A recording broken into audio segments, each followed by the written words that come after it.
और आपको सीधा विधानसभा लिए चलते हैं, जहां पर कार्रवाई जारी है। स्वामी प्रसाद मौर्य द्वारा तत्कालीन मुख्यमंत्री श्री अखिलेश यादव जी के संबंध में आपत्तिजनक टिप्पणी की थी, जिसका मैंने विरोध किया था। ये कार्रवाई में है। मेरे विचार से सदन के माननीय नेता एवं प्रदेश के माननीय मुख्यमंत्री का सम्मान करना सदन के माननीय सदस्यों के संवैधानिक दायित्व है।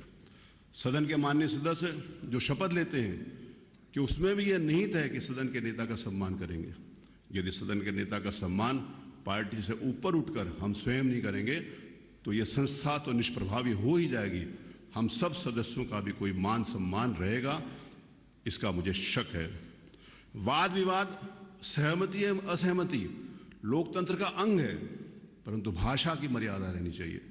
संसदीय आचरण की परिधि को उल्लंघना इस संस्था के लिए अत्यंत हानिकारक होगा। परंतु कल सदन में जो हुआ उससे मैं दुखी और निराश हूं।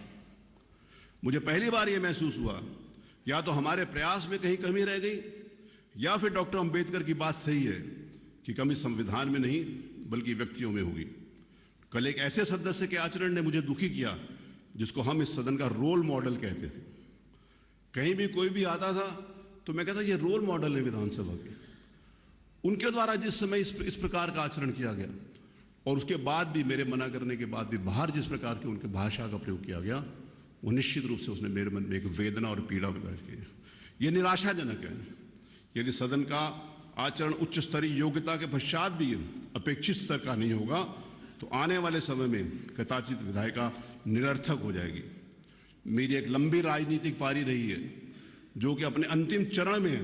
मैं फिर इस बात को रिपीट कर रहा हूं कि जो कि एक अंतिम चरण में है, परंतु मेरी यह आशा रही है एवं प्रयास रहा है कि अध्यक्ष रूप में मैं इस विधायिका ने जो हमको दिया है उसका हम कुछ ऋण वापस कर सके।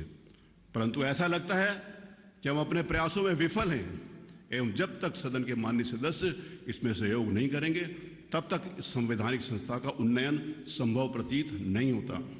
मेरी यह अपील है कि आप सब लोग पार्टी से उठकर इस पर विचार करें, आत्मालोचन करें कि आने वाली पीढ़ी के लिए हम क्या विरासत एवं परंपराएं छोड़ें। हमारे स्वतंत्रता संग्राम सेनानियों की विचारधारा एवं उनके सपनों का कितना सार्थक कर रहे हैं। आशा है कि हम इसका सिंहावलोकन करेंगे। अंत में इसके अतिरिक्त मैं ये भी कहना चाहूँगा कि मेरे मना करने के बाद भी कतिपय माननीय सदस्यों ने इस सदन के प्रतिबंधित कार्रवाई को मीडिया और सोशल मीडिया को दिया है, जिसको इसको प्रसारित किया गया है एवं ये आपत्तिजनक है।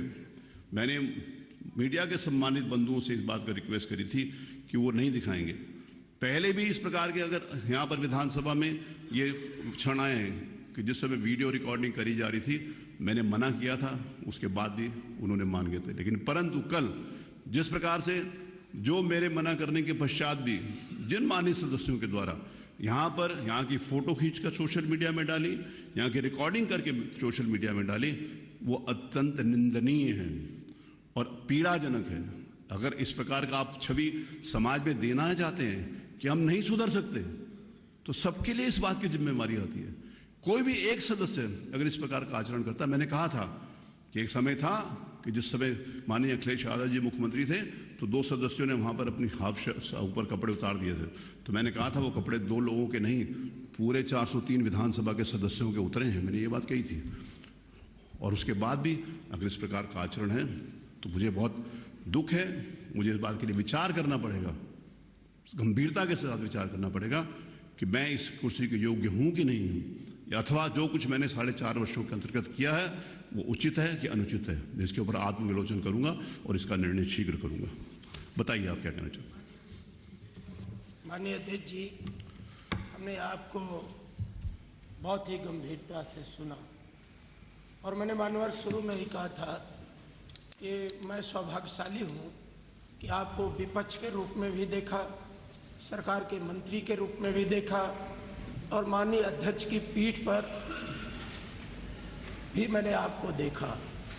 मानवर मैं बार बार इस बात को कहता हूँ, या डॉक्टर लोहिया भी कहा करते थे कि लोकतंत्र चलता है